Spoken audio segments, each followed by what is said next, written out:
Barbu qui parle RH, c'est du miel dans vos AirPods. Bienvenue dans le monde du RH qui bouge et qui prépare aujourd'hui le monde de demain.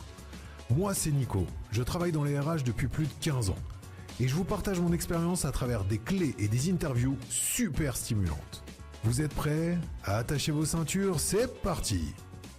Bonjour à toutes et à tous. Alors aujourd'hui, on va faire un podcast court, simple, précis, concis pour parler d'une notion qui est une notion super importante, qui est très très chère à mon ami Arnaud Toine et que sur laquelle je me devais de faire un podcast très court. Alors, je n'en parlerai pas pendant longtemps.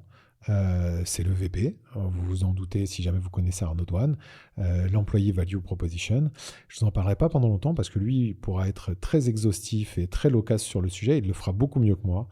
Moi, je voudrais juste aujourd'hui remettre une notion au centre du jeu, quelques chiffres pour vous montrer son importance, parce que oui, le VP, c'est important. Oui, le VP, c'est même plus qu'important. C'est une obligation aujourd'hui de la travailler en entreprise.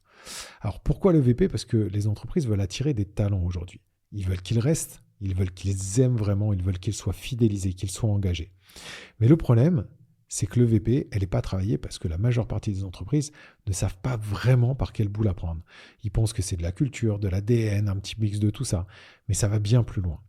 Et souvent, le VP, en fait, ça ressemble à un vieux PP tout poussiéreux avec des valeurs recyclées, hyper vagues, sans vraie conviction. Mais en vrai, c'est la promesse de l'entreprise. La vraie promesse, celle qui soit fait rêver, soit fait fuir, qui clive, mais en même temps qui va attirer réellement les personnes qui vont rester et qui vont faire grandir l'entreprise. Si on prend le côté vulgarisé, le VP, c'est quoi? Le VP, c'est le deal entre l'entreprise et le talent.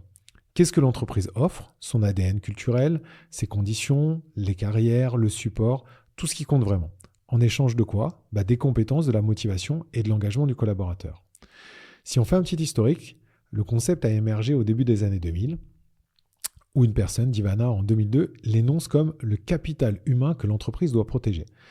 C'est une notion qui est reprise dans des travaux de Mitchington en 2005, qui définit un EVP comme un ensemble unique, pertinent et séduisant pour attirer et retenir les talents. Mais en gros, qu'est-ce que disent les chiffres? Les chiffres disent qu'il y a plus 23% de profit si l'EVP est bien exécuté. Il y a moins 69% de turnover si ce qu'on dit, on le fait vraiment. Et il y a 30% de nouvelles recrues qui quittent leur boîte en moins d'un an si l'EVP n'est pas celui qui était annoncé au départ. Encore mieux, 75% des candidats recherchent activement des infos sur l'EVP avant même d'envisager de postuler. Et 50% des collaborateurs ne peuvent pas citer ce que leur entreprise prétend incarner. Donc l'EVP, c'est quelque chose de primordial. Savoir réellement ce qu'on doit proposer, la promesse de l'employeur aux collaborateurs.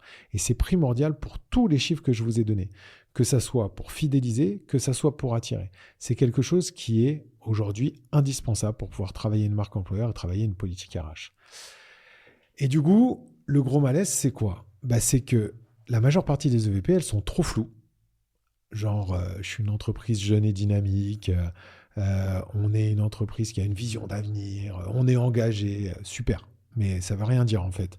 On veut des preuves, on veut des concepts, on veut des mises en avant, on veut voir ce que ça veut dire. Soit c'est des EVP qui sont trop marketés. C'est trop beau pour être vrai. Et il ne faut pas que ce soit trop beau pour être vrai. Une entreprise, elle a ses forces, elle a ses faiblesses, elle a ses qualités, elle a ses défauts. Il faut être honnête.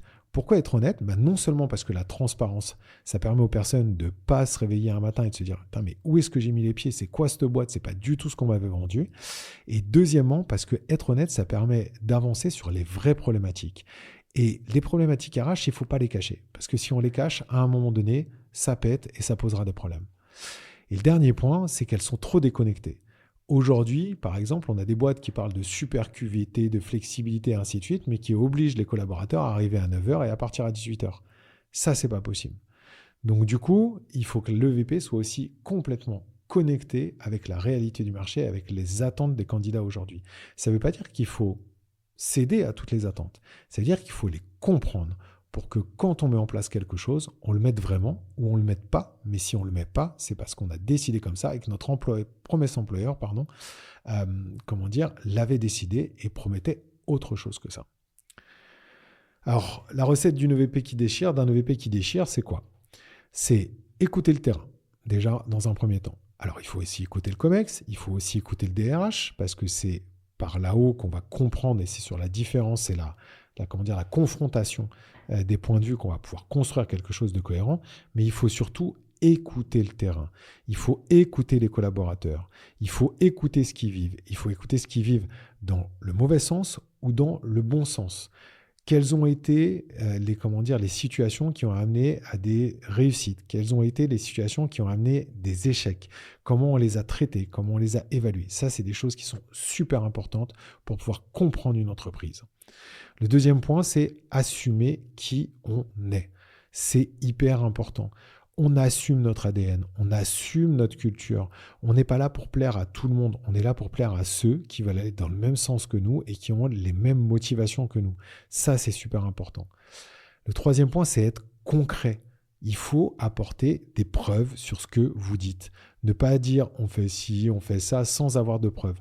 Vous pouvez dire que vous êtes en cours de faire ça, que vous avez la motivation pour aller dans ce sens-là et qu'aujourd'hui, vous en êtes à tel point. Mais par contre, que vous avez mis en place des choses pour pouvoir y arriver. Je prends souvent des exemples. Il y a certaines entreprises qui ne veulent pas parler en fait de leur politique handicap et de leur motivation handicap. Pourquoi? Parce qu'elles n'ont pas atteint les 6%. Mais les 6%, ils sont extrêmement difficiles à atteindre pour certaines entreprises. Par contre, ce n'est pas parce qu'on n'est pas à 6% qu'on ne peut pas communiquer. Vous pouvez être à 3% et avoir une politique qui est mise en place pour essayer de tendre vers les 6. Et ça, c'est important de savoir où on est et de dire concrètement vers où on veut aller et comment on va le faire. Ça, c'est des choses qui parlent et qui engagent les personnes parce que des candidats et des collaborateurs peuvent se dire « Ok, on sait où on en est aujourd'hui, ils en sont conscients et ils ont une direction et une dynamique pour pouvoir y arriver, donc on va les aider et c'est tous ensemble qu'on va y arriver. » Et le troisième point, c'est de faire vivre votre EVP. Il faut le faire vivre en interne, il faut le faire vivre en externe dans vos offres d'emploi, il faut le faire vivre dans votre onboarding, dans votre offboarding, il faut le faire vivre dans votre intégration, il faut le faire vivre partout. Il faut que votre EVP se ressente. Votre promesse employeur, elle doit transpirer tous les pores de votre communication. Ça, c'est quelque chose de super important. Donc pour conclure, l'EVP, c'est quoi? Ce n'est pas une liste d'avantages, c'est vraiment le super pouvoir des RH. C'est ce qui va faire que vous allez pouvoir attirer des gens sur vos offres d'emploi. C'est ce qui va faire que vous allez pouvoir fidéliser et engager vos collaborateurs. Et c'est ce qui va faire que vous allez pouvoir transformer ces collaborateurs en ambassadeurs. Pourquoi? Parce que vous aurez une promesse employeur qui sera réelle, qui sera vécue, qui sera transparente, qui sera honnête et qui aura attiré les personnes pour ce qu'elle est et non pas pour un paraître. Et ça, c'est quelque chose d'hyper important. Et si vous voulez en savoir plus, moi, je peux vous aider, mais surtout, je vous conseille très fortement d'aller vous renseigner et d'aller vous connecter avec Arnaud Douane, qui est le grand expert de l'EVP et qui en parlera 10 fois mieux que moi. En attendant, j'espère que cette petite capsule vous aura plu et moi, je vous dis à très vite pour un nouvel épisode. Félicitations! Vous avez encore écouté un épisode du Barbu jusqu'au bout. Le Barbu vous donne des clés pour décortiquer le monde du RH d'aujourd'hui et de demain. C'est gratuit et surtout, c'est fait avec le cœur. Le meilleur moyen de nous aider? Vous avez juste à mettre un avis 5 étoiles sur votre plateforme d'écoute préférée. Je compte sur vous et à très vite.